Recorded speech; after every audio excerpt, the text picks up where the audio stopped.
하나님이 우리에게 향하신 선하신 계획이 분명히 있는데 우리는 왜 그걸 경험하지 못하나? 하나님이 우리를 향한 선하신 계획이 있다는 것이 나도 알겠는데 왜 우리는 그 인도하심을 받지 못하는가? 그 질문에 대한 답을 알려드리기로 했어요, 오늘. 그래서 그 답을 알려드립니다. 우리는 이 목요 시간을 통하여서 한 시대를 이끌었던 엘리야에게서 다음 시대를 이끌어갈 엘리사에게 어떻게 하나님의 능력이 전해지는지 그 장면들을 살펴보고 있습니다. 하나님이 이미 엘리사에게 기름을 부으셨습니다. 이미 엘리사를 택하셨습니다. 그럼에도 불구하고 엘리사가 엘리야를 끝까지 쫓아갑니다. 엘리사가 엘리야를 쫓았던 이유 단 한 가지는 성령의 능력을 받기 위함이었지요. 나라가 위기 속에 있을 때 진정 구해야 할 것은 성령의 능력이었습니다. 선지자의 사명을 가지고 살아가게 될 때 마지막 한 가지 구해야 될 것 있다면 그것 또한 성령의 능력이었죠. 우리도 마찬가지였습니다. 우리의 삶에도 여전히 문제가 있습니다. 여전히 풀리지 않는 기도의 제목들이 있고 여전히 부족한 것들이 너무 많지요. 이때 우리도 사람을 구하는 것이 아니라 하나님을 구하자는 것입니다. 세상의 방법을 구하는 것이 아니라 성령의 능력을 구하자는 거예요. 이는 힘으로도 되지 아니하고 능으로도 되지 아니하나 하나님의 영으로 모든 것이 가능하다고 성경은 약속하셨습니다. 그러니 성령의 능력을 구하자는 거죠. 이러한 성령의 능력은 사람이 줄 수 있는 것이 아니었습니다. 돈으로 살 수 있는 것도 아니었죠. 오직 구하고 찾는 자에게 하나님이 값없이 주시는 선물, 하나님이 주시는 능력이었습니다. 오늘 이 밤에도 우리가 성령의 충만함을 구할 때 하나님이 선물로 성령님을 더하여 주실 줄 믿습니다. 오늘 우리 모두가 성령의 충만함을 입는 이 밤이 되시기를 축복합니다. 그렇게 엘리사가 엘리야에게 성령의 능력을 갑절이나 구하게 됩니다. 이제 드디어 하나님께서 엘리야를 들어 올리는 그 시점이 다가오는 거예요. 그 시작의 장면이 우리가 읽었던 11절 말씀입니다. 11절 말씀. 두 사람이 길을 가며 말하더니 불수레와 불말들이 두 사람을 갈라놓고 엘리야가 회오리 바람으로 하늘로 올라가더라 라고 되어 있습니다. 오늘 성경은 엘리야와 엘리사가 두 사람이 함께 걸어갔다라고 시작을 합니다. 이는 비단 마지막 순간이 되었기 때문에 이제 마지막이 되었기 때문에 엘리사가 엘리야와 함께 걸었던 것은 아닙니다. 엘리사는 선지자 학교에서 훈련받은 그 순간부터 언제나 지금까지 엘리야와 동행했지요. 길갈에서 베델까지 그리고 여리고에서 요단에 이르기까지 모든 여정에 엘리사는 엘리야와 함께 걸었던 것입니다. 다시 말해 엘리사가 엘리야의 능력을 얻었던 하나님의 능력을 얻었던 가장 중요한 핵심 중에 하나가 동행이었던 거예요. 우리의 신앙생활에도 주님과의 동행이 매우 중요합니다. 많은 신앙인들이 능력 있는 삶을 원해요. 하나님의 응답을 얻길 원하고 기도의 능력을 얻기를 원합니다. 그런데 이상하게도 대부분의 그리스도인들이 하나님의 능력을 구하면서도 하나님과 함께 하지 않습니다. 예수님의 응답을 구하면서도 예수님과 동행하지를 않아요. 목사인 저도 마찬가지입니다. 교회 개척을 하면서 개척하신 목사님들의 이야기를 제가 많이 들었어요. 성공하신 목사님들의 이야기도 제가 많이 들었습니다. 물론 찾아뵙지는 못했고 요즘에 온라인 시대니까 유튜브에서 조금만 검색을 하면 그 목사님들의 간증과 나눔을 수없이 들을 수가 있었어요. 그 영상을 통해 제가 얻은 한 가지 결론이 있습니다. 목회의 성공은 하나님과 함께 하는 데 있다. 그게 결론이었어요. 오해하지는 마세요. 목회의 성공이라는 것이 말 그 자체가 양적인 성공을 의미하는 것은 아닙니다. 하나님이 그 목회를 하시면, 하나님이 목회를 하시면 성공하는 목회고, 목사가 하면 실패한 거예요. 아무리 큰 교회를 이루고 아무리 영적인 성장을 경험한다 할지라도 하나님이 모른다고 하시면 실패인 거죠. 그러나 아무리 작은 교회를 담임하고 아무리 적은 교회를 목회한다고 해도 하나님이 인도하시고 하나님이 역사하신다고 하면 그 목회는 성공한 목회라는 것입니다. 그래서 목사가 진정으로 붙들어야 될 것은 하나님이죠. 교회의 주님이신 예수님을 바라보고 교회를 세우시는 주님만 따라가는 것이 그냥 목회의 전부예요. 목회의 성공이 거기에 있는 것입니다. 그러나 목사님들도 이 사실을 알죠.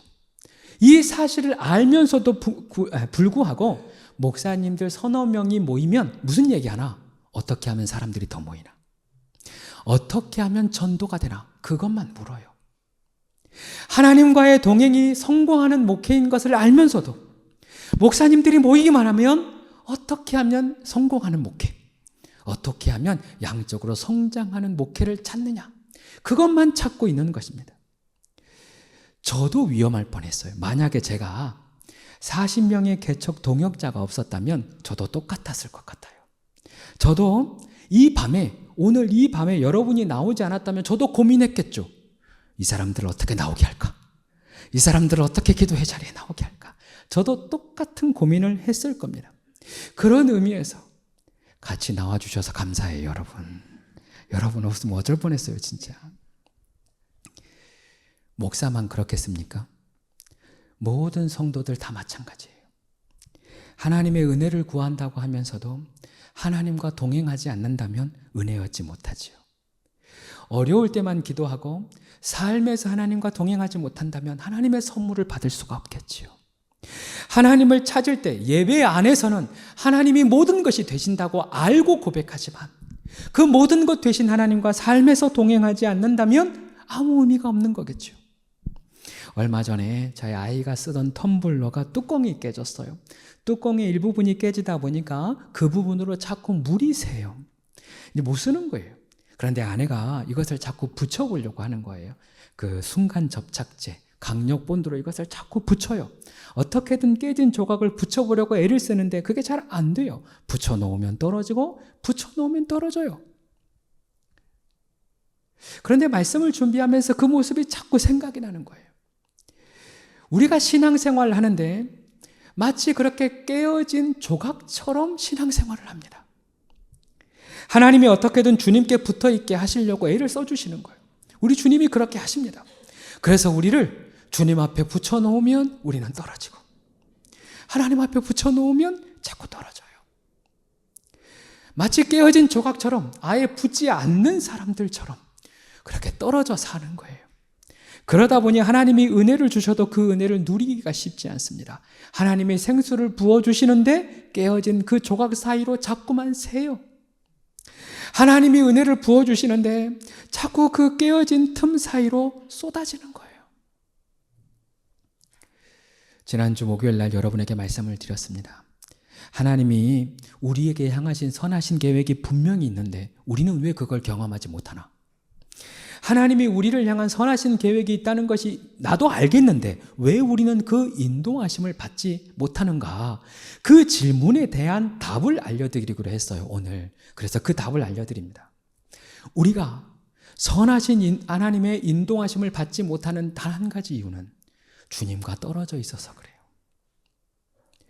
목자 되신 주님과 동행하지 못하기 때문에 한 마리 잃은 양은 혼자서 목자가 잃어버린 게 아니에요.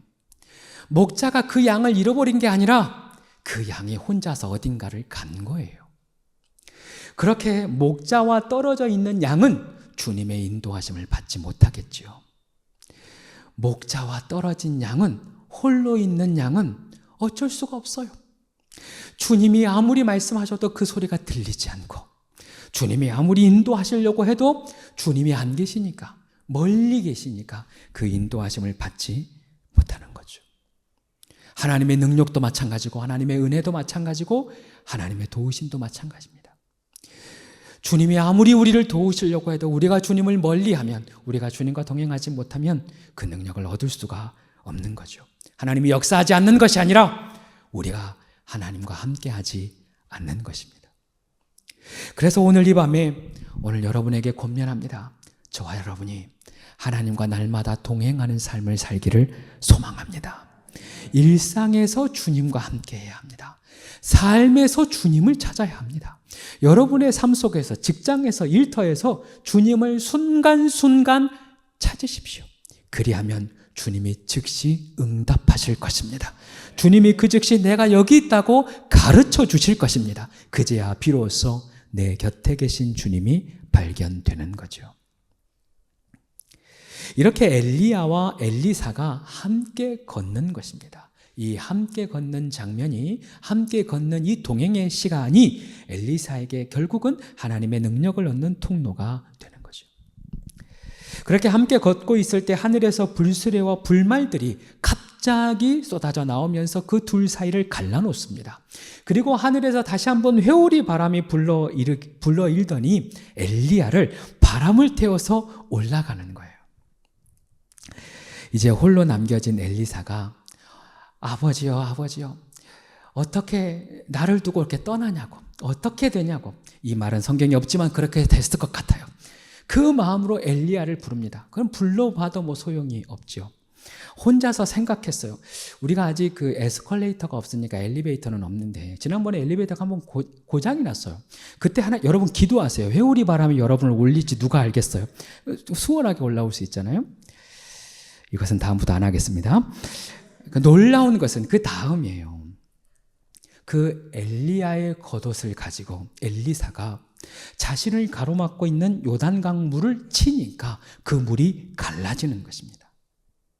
이제 그 옷은 그냥 겉옷이 아닌 거예요. 하나님의 능력이요, 하나님의 권능의 상징이 되는 것입니다.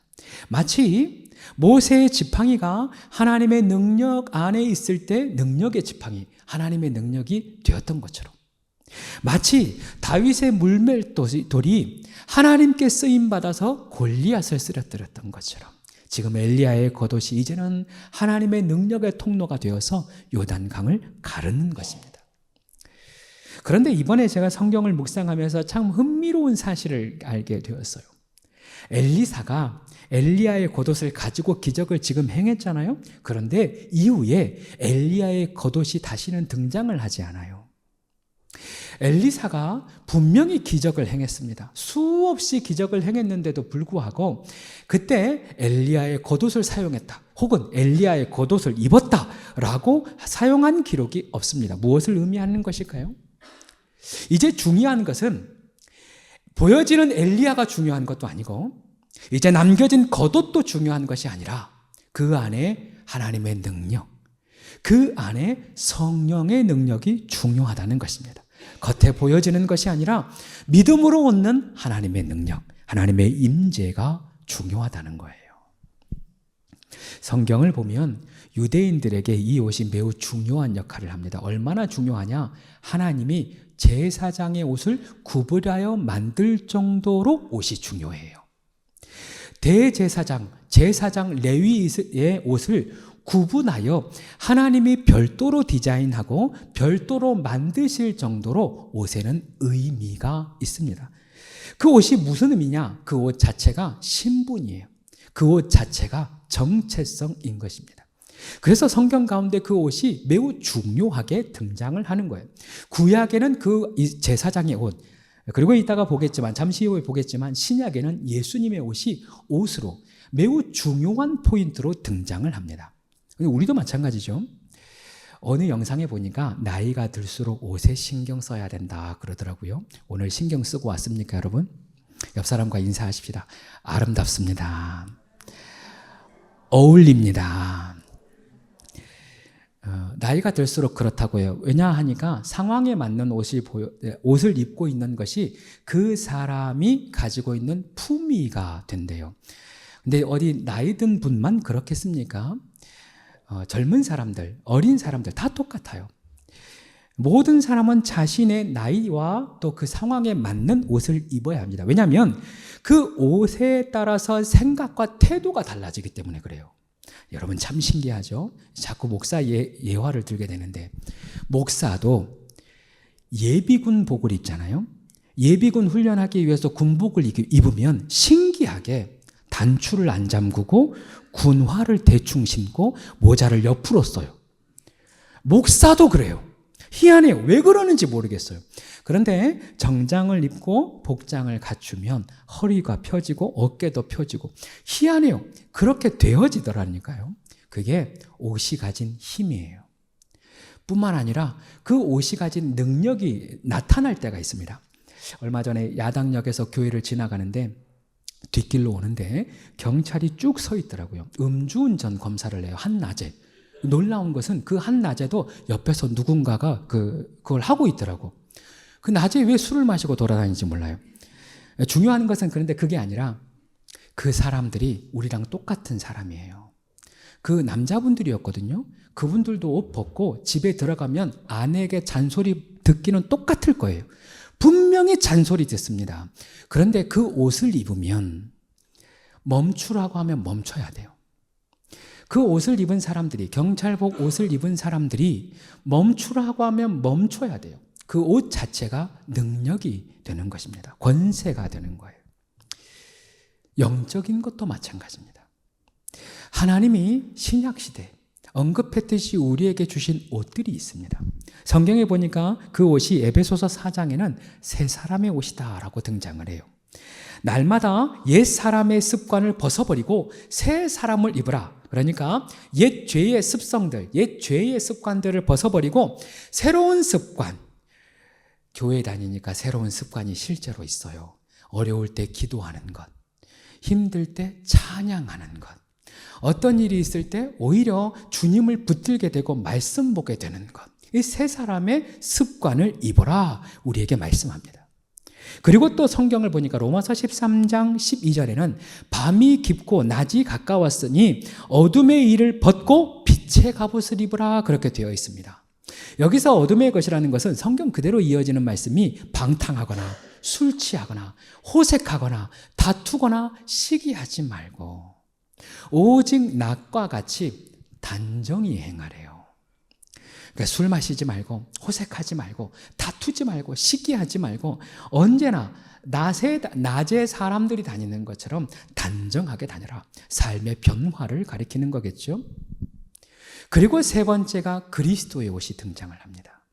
로마서 14장 오직 주 예수 그리스도로 옷 입으라.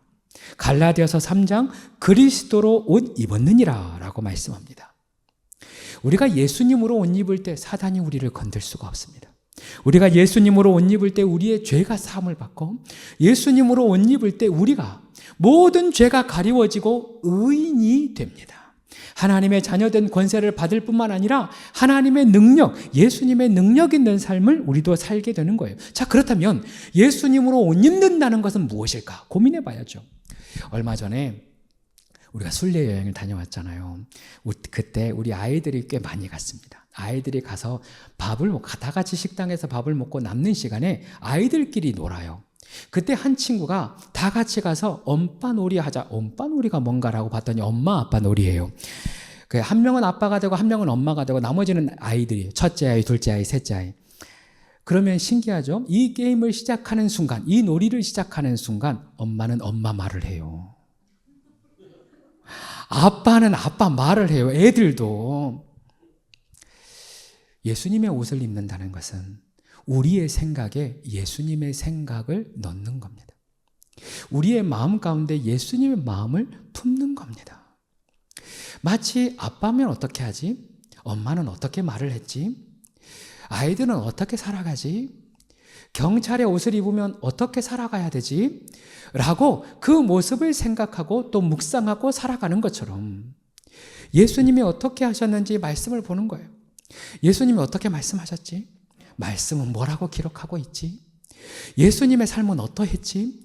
이것을 우리가 날마다 생각하고 마음으로 품고 그대로 살아간다는 것입니다. 다만 이때 주의해야 할 게 있어요. 형식만 빌려서는 안 됩니다. 한국 교회가 왜 어려움을 당할까 생각해 보니 이것 때문이에요. 예수님으로 옷을 입긴 입는데 속 사람으로 옷을 입지 않고 겉옷만 입는 겁니다. 그래서 거룩의 모습은 있고 거룩의 형상, 모습은 있는데 형태는 있는데 속 사람이 그대로인 거예요. 그러다 보니 공허하고 그러다 보니 옛 바리새인과 율법주의자처럼 신앙생활을 하더라는 것입니다. 그게 왜 문제인가? 능력이 나타나지 않아요. 그 안에 성품의 변화가 나타나지는 않습니다. 겉모습만 하다 보니 교회 와서는 그 겉모습이 유지가 되는데 집에 가서는 유지가 안 돼요. 내 삶에서는 여전히 옛사람이 드러나는 것입니다. 그래서 성경은 새 옷을 입기 전에 옛사람을 벗는 것이 중요한 겁니다. 옛사람을 벗는 것, 옛습관을 벗는 것, 내 안에서부터 예수의 옷을 입는 것이 중요하다는 것이죠. 사랑하는 여러분, 여러분의 일생에, 그리고 우리의 삶에서, 저의 삶에서도 순간순간 예수님을 기억하길 원합니다. 예수님을 기쁘게 하시는 게 뭐지? 예수님의 생각하고 예수님의 마음을 품고 그렇게 예수님의 옷을 입고 예수님과 연합하여 살아가는, 예수님과 함께 살아가는, 예수님으로 살아가는 우리 모두가 되어지기를 축복합니다. 결론입니다. 여수에 가면 이순신 광장이라는 곳이 있어요. 저희가 여수 작년에 여행을 갔을 때 그것을 못 지나갔어요. 아쉽습니다. 그런데 그 여수 이순신 광장에 가면 거북선 모형이 매우 흡사하게, 그 형태와 크기까지 거의 흡사하게 잘 만들어 놨어요. 그리고 그 안에 들어갈 수 있습니다. 지하도 있고 1층도 있고 그 배 모형 안에 들어갈 수 있어요. 그리고 거기 안에 장군 옷도 있고 그 보초 옷도, 병사 옷도 있어요. 그것을 입어보게 합니다. 옆에서 가만히 보잖아요. 가관이에요. 장군 옷을 입잖아요. 그러면 누가 시킨 것도 아닌데 여봐라 그렇게 해요. 아니, 누가 시킨 게 아니에요. 노를 져라 그렇게 얘기를 한단 말이죠. 목소리를 깔고. 그런데 병사 옷을 입으면 누가 시키지 않아도 네라고 해요. 희한해요. 왜 그렇게 되는지 몰라요. 사람의 옷도 이런 영향력이 있는데 하나님이 주시는 옷은 얼마나 영향력이 있겠습니까? 사람의 옷도 입는 순간 말이 다르고, 입는 순간 자세가 달라지고, 입는 순간 삶의 태도가 바뀌어지는데 예수님의 모습은 어떠하겠습니까? 예수님의 옷, 성령의 옷은 얼마나 능력이 있겠습니까? 우리가 이것을 몰라서 그래요. 그리고 이것을 경험하지 못해서 그래요. 그것을 실행해 보지 않아서 그렇습니다. 사랑하는 여러분, 오늘 이 밤에 결단합시다. 오늘 이 시간 결단합시다. 우리가 삶에서, 가정에서, 집에서 예수의 옷을 입으면 말이 바뀌어집니다. 예수의 옷을 입고 살면 태도가 바뀌어집니다. 예수님의 옷을 입고 살면 내 생각에, 내 마음에 예수님의 생각, 예수님의 마음이 들어오고 그것으로 말미암아 말이 바뀌고 우리의 태도가 바뀌고 삶이 바뀌어질 수밖에 없는 거예요. 당연히 그렇게 될 수밖에 없는 것입니다. 능력의 옷이니까, 치유의 옷이니까, 회복의 옷이니까, 의의 옷이니까. 할렐루야. 오늘 이 밤에 그 옷을 구하시길 바랍니다. 날마다의 삶에, 여기서뿐만 아니라 지금 이곳에뿐만 아니라 날마다의 삶에서, 가정에서, 일터에서 예수의 옷을 입고 살아가는 우리 모두가 되어지기를 축복합니다.